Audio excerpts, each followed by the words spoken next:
Hi, I'm Fred Gil, and you're listening to the Functional Tennis Podcast. Welcome to the video episode of the Functional Tennis Podcast. I'm your host, Fabio Molle, and every week I like to speak to people working at the highest level of tennis, from players to coaches to trainers and more. This week I speak to former world number 61, Fred Gil. Fred is from Portugal. He was a pioneer in Portuguese tennis, and we hear all about it. He tells us about his junior days, his pro days, to playing Federer to his favourite match, and what he would have done differently if he was chatting to his younger self today. It's a great episode. Fred is super, and I hope you enjoy it. Before we get started, I want to say, if you haven't checked out our new sweet spot training tool, the Functional Tennis Saber, head over to functionaltennis.com to check it out. The link is below in the description, and we have a video of Stan Wawrinka hitting with it there, and you'll be amazed with how well he hits the ball with it. Absolutely amazing. Everybody sees it, it's Fabregas. But okay, let's start our chat with Fred. Hope you enjoy it. Hi Fred, welcome to the Functional Tennis Podcast. How are you? Good. And you, Fabio, it's everything is good with you? And Great. Yeah, all good here. Tell me, where are you right now? Are you in Lisbon? I'm in Lisbon, yeah. I'm in Colares, actually, inside a really nice winery where we have a tennis court. And yeah, it's beautiful here. Drinking Yeah. wine and playing tennis. Perfect. Perfect. And so what are you, obviously we can talk a bit about your career. We can talk about what you're up to now, but let's start. What are you up to right now? Yeah, so Fabio, right now I'm starting my tennis business and my project inside Lisboa, Cascais. Yeah, I just actually signed a nice contract with Rackets Pro. That is like the biggest group that they manage tennis clubs and paddle clubs. And they needed a name for the tennis. They needed an ambassador for all the project for with the methodology with this social luxury project that I have. So actually, we became the biggest tennis and paddle group in Portugal, and I'm like doing that with them. You know, it's like it's nice. What do you mean by the biggest tennis and paddle group in Portugal? By coaches, by courts? Coaches, courts, clients. You know, it's a group that they have 16,000 clients. So actually, it's a big group, and they have like also like fitness boutique gyms that they are really nice gyms. So yeah, it's a group that they have 20 years on the market managing clubs, and they have construction company around. So it's a rackets all that is with rackets Okay. they are, let's say, the biggest group that they manage clubs and sports with rackets, you know. So Okay. and they took me for the tennis. Inside the tennis, I'm leading now the tennis inside this group. So yeah, And you're going to be, let's say, building programs, is it? building yeah, methodology for the academy, for the competition and high performance tennis academy, has Morataglu and Nadal, they are doing in Spain and in France. So we're building a really professional tennis academy with my our method, you know, and also developing tennis holidays and paddle tourism that we find that is like a nice project to have, a nice business around. We have really nice clima in Portugal. So Yeah. yeah, making some nice partnerships with nice hotels that they have tennis and like developing the the business with inside the tennis world here. That's what we're Nice. doing. And you said Cascais. Is Cascais down the south of Portugal, or am I getting confused with? Cas- Because Cascais is near Lisboa. It's like half an okay, hour from Lisboa. Actually, it's a really nice venue with good climate. You have mountain, you have like sea, you have like city. So actually, Portugal, it's really nice for foreign people to come. We have a nice weather. We have actually good pricing, quality comparing to the center of Europe. So yeah, and now it's a bit fancy to be in Portugal as well. So it's full of like foreign people investing here. So yeah. it's really nice. It's growing. It's growing a lot. Well, we have our mutual friend Paddy Cosgrave, who's Yeah. doing a lot for the economy over there, and Yes. in, and And you're with playing the a bit of Web tennis Summit. with him. You're playing. Is how good is his tennis? I joke with him, but let's put you on the spot here. Actually, it's really nice level that he plays. He's playing really well, and he talks as a professional. You know, when we talk inside my tennis court where we played, I was like, wow, it's like talking with a ATP challenger or ATP Tour player, like it's super fun and we have good connection. And now we go to the Web Summit together. And yeah, that's something that I love to do is to connect the tennis with people that make sense to connect with, and Paddy is a super guy. Like he's He's really like known here, and it's a pleasure, it's a pleasure to be around him and around the Web Summit and connect the tennis with it. And it's for me, it's a dream. It's nice. nice. I remember something totally different. I remember I did a tennis thing. I did one of the Robinson hotels in the south of Portugal. A friend of mine was working there. It's like, come on over. So I came over for a week, and there was tennis there, instructions, and yeah, the weather was great for me. It was an amazing week away. And anytime I've gone to Portugal, it's been amazing. Even taking surfing holidays there before, I've gone a week surfing and absolutely love it over there. Yeah, So it's you're in a great part of the world.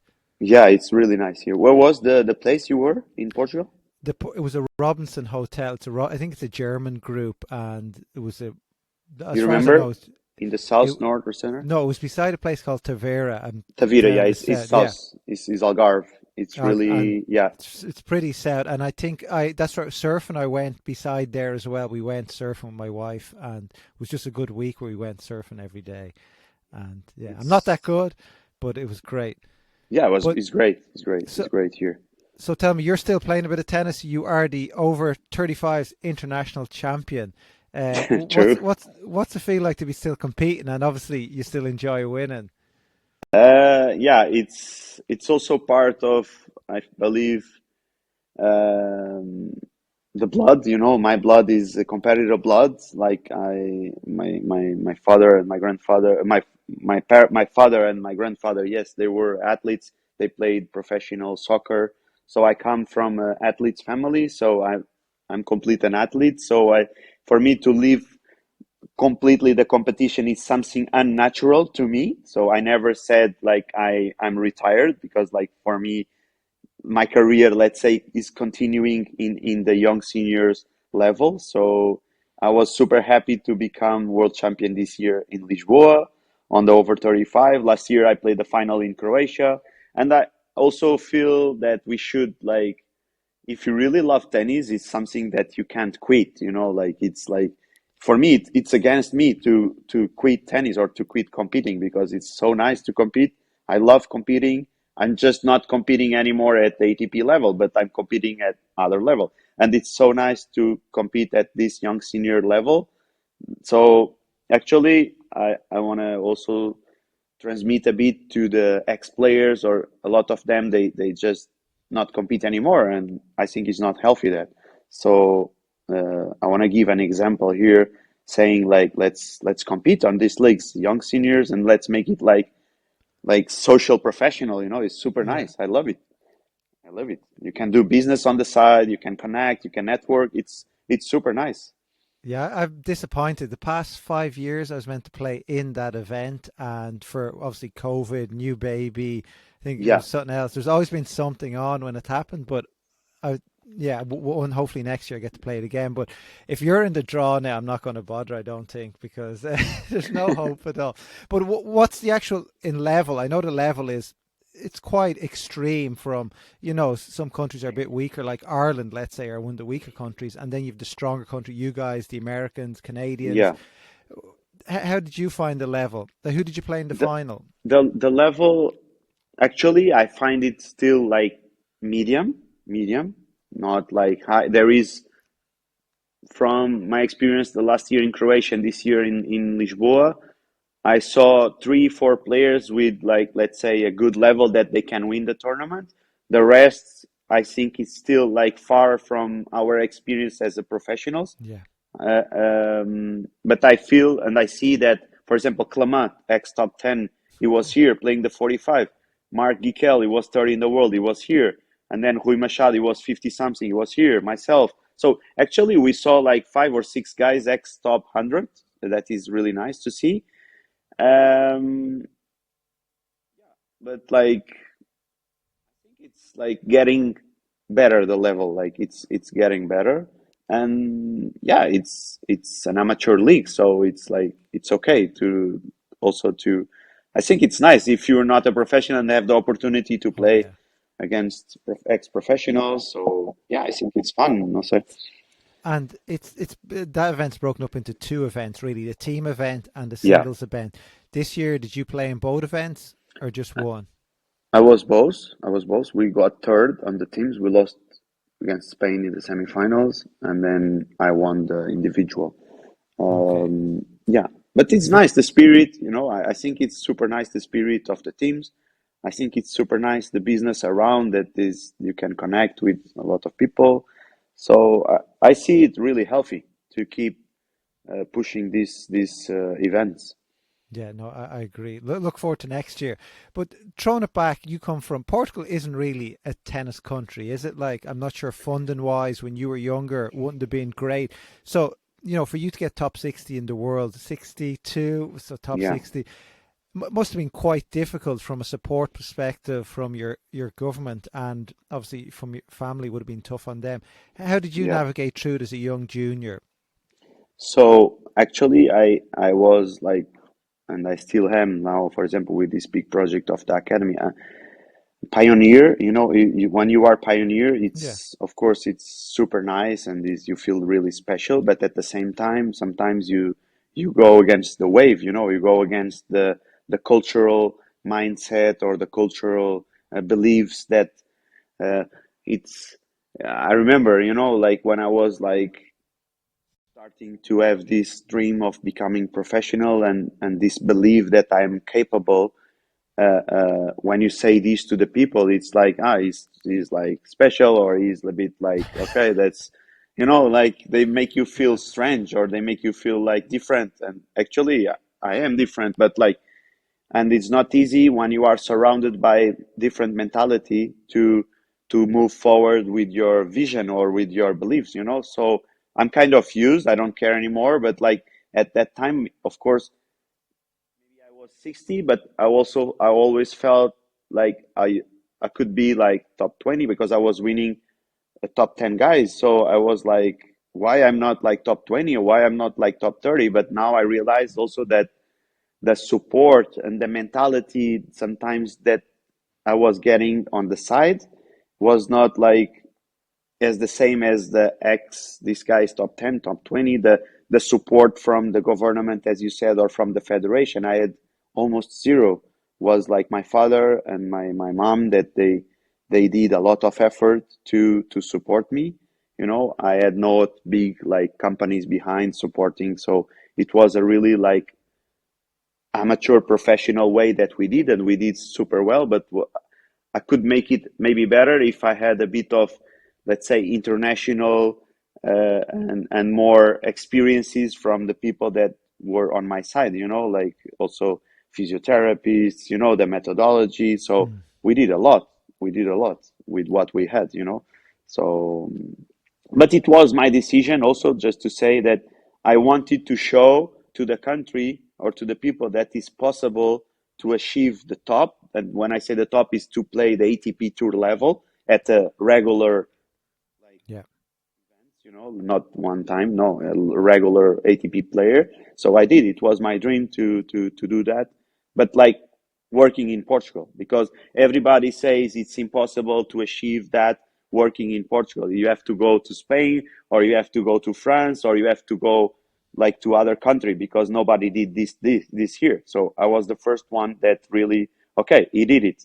He's an ATP guy, and he was formed 100% in Portugal. So you know but at the same time, I know exactly if I had a different experiences or coaches that they learn me, they teach me more. Maybe I could go to top 30 or top 20. Yeah. So that was I was super So happy. so looking back now, what would you tell your 18-year-old self just out of juniors? You were top 10. Were you top 10 junior 10 I in the was world? top 10. I was Yeah. 10 in the world. Yeah, So junior. what would you tell yourself now, making that transition from juniors to seniors, based on what you know now? I for example, I believe that playing the world junior circuit is really important because many players they think juniors is like let's go already to the professional. Yeah, we could go to professional, but I think it's really important to to become one of the best in the world in your category, because you get used to be one of the best. You get used to play the Grand Slams. You get used to play really nice tournaments. That in the end, in ATP, that's what you want. That's where you have to get used to be. The only thing is, like, there is a big difference between, I felt like I was playing all the Grand Slams, top 10 in juniors, like all nice conditions, nice tournament. And suddenly at 19, I am in qualifyings of futures in Nigeria or in somewhere that is like, we call, at that time it was satellites, we called the jungle, it's like a really jungle. And suddenly you feel like, wow, I came from the now it's a big step to go from like zero ATP points to top 100 again in the world to play the big tournaments. So I felt in a way it's really difficult to deal with playing the best tournaments and suddenly let's go back to the qualifyings of the professional leagues. It's really difficult. But at the same time, so what I recommend is to really to play the high top in juniors, but at the same time mix a lot with professional leagues, mix a lot with professional events to try to get more points as possible, to go faster as possible. But like, I think it's really important to have a team, a really good team around you, with a guy that had experience, that passed it, with a physiotherapist, with a mental coach, with like a physical coach, with like good guys on technique, tactical work. You have to have a really good team, and sometimes one person is not enough. It's like a business, isn't it? Yeah. You need a good team to really, to get to the top. It's tough to do it on your own. I think it's impossible to go to the top alone. Is like, it's really hard, because like, from the technique, from the tactical, from the physical, from the mental skills, from the finance part, from the contracts, from the scheduling, it's already like 6 7 areas that you want to be like on top of all, and you Yeah. need like top professionals around to either to teach you, to guide you, to work that part with you. So you know And obviously, then the better you do in juniors, well, you should really get more chances as well. Like, better people will want to work with you a lot more and probably take advantage as well. So you probably have to get that mix right also. Sorry, the junior, what you said? Oh, Didn't sorry, get it. it's probably so the better you do in juniors, it should give you a bit more of an opportunity as well to people to work with you, but also people take advantage as well. So there's a fine line there. Yeah, and also like, I saw that after being top 10 in juniors, I got different contracts, like international contracts, people, agents interested in like having me or sponsoring me. So it was the time also that I felt like, okay, now people wants me, like now it's time, like, also Yeah. to, so, but at that time, that did not mean a lot of money to invest. That means some international contracts with better conditions, but not a lot of money to invest. Right. So, but nowadays maybe it's a bit different. But like, what I also felt was like, for example, our tennis federation, they were really poor and really amateur, like no help, no help. The help they gave was from 14 to 17. They offered me a good program that I can practice morning, afternoon, and physical, but then they were not like helping in other thing else. So yeah, I think the there is these two parts: the financial, but also the team that you have around, that makes completely the difference. Yeah. And No, yeah, I agree. We get there's two areas. One, we get a lot of questions. How do I get sponsored? How do I get sponsored? And my answer is you got to win tournaments. If you're not yeah, winning tournaments, they have to come to you. You don't go to them. yeah. So win tournaments, and the sponsors will come.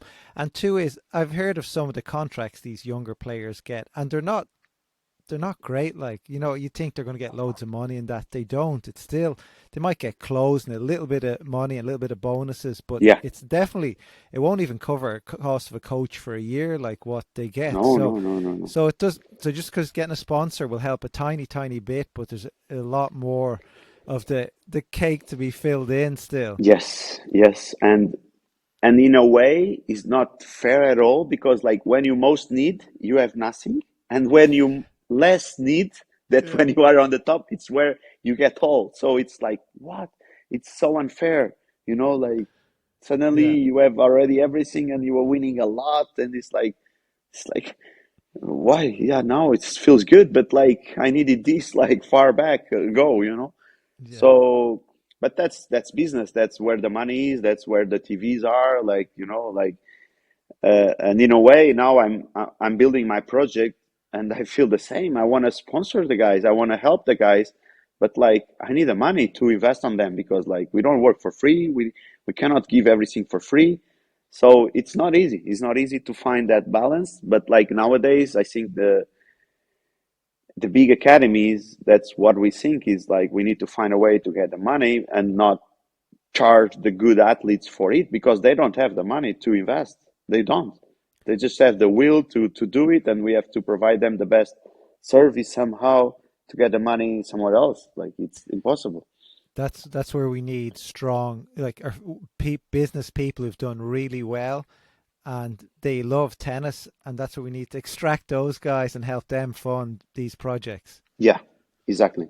And And yeah, and we'd like, okay, we invest, but in the future we take this or this, or like it's I don't know any other option. I don't know. it's the only option. And Yeah. looking back at your career, what match? Any? I know there's probably a lot of matches, but is there any one that you would tell your grandchildren in the future? Like, what's the match you're going to tell them about? Maybe against 2-3, like the biggest victory against Monfils in Monte-Carlo, that it was number 9 in the world, and it was the day that I did my best result in my career. That was quarterfinals after qualifying in Monte-Carlo, 2011.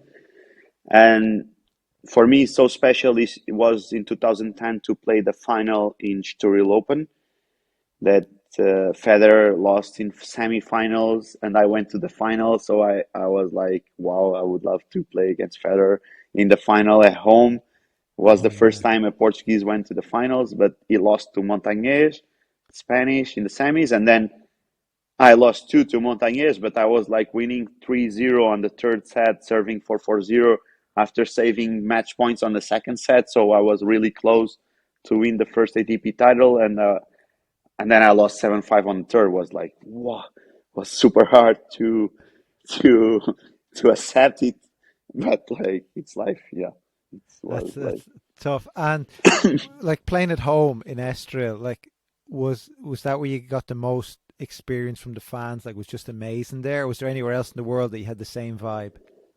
no, there for sure home, and like for sure like yeah, for sure home. And then Davis Cup, I have good memories of Davis Cup that we played so many ties. And yeah, actually, when I won one ATP in Chile in doubles, I really enjoyed as well. I love to play doubles, and we won the ATP in Viña del Mar in 2012, and I enjoyed a lot like that week as well. And yeah, I enjoyed a And lot when I did third round Australian Open against Tsonga. Like, yeah, for me was great. Was good. did you ever play Ireland Davis Cup? I don't think so. No. Did you ever play any Irish guys? Um, I Conor was Nyland, James McGee. no. I was big fan of Peter Clark at Oh, that nice. time. How good was Peter Clark? For those that don't know, Peter Clark's an Aussie guy, Irish guy, was absolutely really good. I used to did a bit of training with him. So strong. We Oh my, were in Russia one time in a train for 10 hours to a challenger in Samarkand. I always have this experience with him. We did this trip together, and then we played doubles. He was super strong, but a bit crazy, but super strong guy. Super yeah, strong. crazy. Yeah, could lose at any, could Like flip. crazy, but he's super good player. He was living in Portugal, I think, for a while. Years ago now, he developed some app and Maybe. he was living in Portugal. So I I've don't no idea know. where he is I now, lost but connection to him. Yeah. yeah, he's businessman now. I think he was successful as far as I know, and he has. I don't think he's back in Ireland, but he was such a great. He was unbelievable, but unfortunately, Also strong. yeah, Yes. yeah. But Yeah. yeah. So you had your challenges on tour as well. It wasn't all, it wasn't all rising up the rankings. And Yeah. how tough was that? I mean, overall on the tour, No, just challenges had along the way. I think the key was to maintain the focus and to maintain the persistence of like continuing every day to work hard to improve in all the aspects, like to develop your game and your mindset because it's really demanding. The guy they play all well. It's like there is no easy matches. It's like every day is a different match, is a different challenge, and like it's a different hotel, it's a different club. It's actually we spend life like adapting to new balls, to new conditions, to new hotels, to new beds, to new courts, to recovering from the matches, preparing the next one. So it's a life dedicated to that actually, and your mind should be like 100% there. And Uh, do you miss traveling, or are you happy being based back in Lisbon and keeping the travel local, let's say? I am happy to be here now, actually. I miss a bit the ambience of competition. But I'm really happy with what I'm doing, and I'm really like my competition now is a different competition, and yeah, I really like what I do. I love what I do, so like I feel great. I don't know. I Of course I miss a bit to be on tournaments and to travel, but like it was 25 years doing that, so it actually feels really good to stay home and like and the end of the day you come home. It's like it's nice also. And tell me, when you're not playing tennis or working in the business world, what other hobbies do you have apart from drinking wine? No, not much. Actually, I love what I do, and it's really hard for me not to think about the tennis and about the projects. I spend like hours. I can't stop. I love what I do. So actually, I have a hobby that is a digital hobby, sim racing. Like I love to do races online in a professional race simulator. Nice. I love that. Uh, um, But the rest, honestly, is to spend time a bit with family, my loved ones, and work. I love to work. Yeah, And that did I that's was that I saw a picture of you? Were you racing a GT3 Cup car? yeah. I was like invited from some brands to. I love racing. Yeah, I think I'm good on that. But like yeah, I could go for it, but like it scares me at the same time Yeah. because it's like it's your life. It's your And life. So, but I love it. Yeah, I really love to drive fast and I love it. I love it. I know what it's like to be inside a GT3 Cup car. So how do you describe the difference between, let's say, playing in the final of an ATP event versus being inside a race car? It's the only thing for me that scares me is the death, honestly, because driving fast and well, I think I'm not saying it's easy, but it's really like it's. I get there. I think if I would practice more, I would get really good. But like, what it scares me is the death. Like so. No, no. No, It's like no. stick to the sim racing. Yeah, yeah, yeah. Yeah, And like safer. tennis, it's like we're not gonna die. No, so You your know. body. How is your body actually? Like we speak of obviously Federer. Did you ever play Federer, by the way? We played twice, two times. 2008 quarterfinals Estoril. He was number one in the world, and he won here the ATP. And we played in Bern in Davis Cup one time in Switzerland. What's your memories from playing him? Playing him was fun. Was nice. The first time, he was number one, my idol. But actually, I was playing home, center court of Sturil Open. I was so used, very windy, clay court. Actually, it was 4-4 in the first set, and I felt like, wow, it's like playable. It's like, Yeah, actually, I felt like it's not that difficult. I felt that. But after the 4-all, the final result was 6-4, 6-1, and actually it really like made like a gear up and like start not to mistake, start to play really smart. I got a bit lower on the level, but I think he's a true champion. Like he's super well on anticipating. He's super good on technique. He's like he plays super fluid. I think he's like a true champion. Like he's for me. I love his game. And personally, we connected. Me and him, we had few talks, like good talks on locker room. He was like always nice to me. Like because I was lower. 60 or Yeah. 70. He was number one and like from Portugal.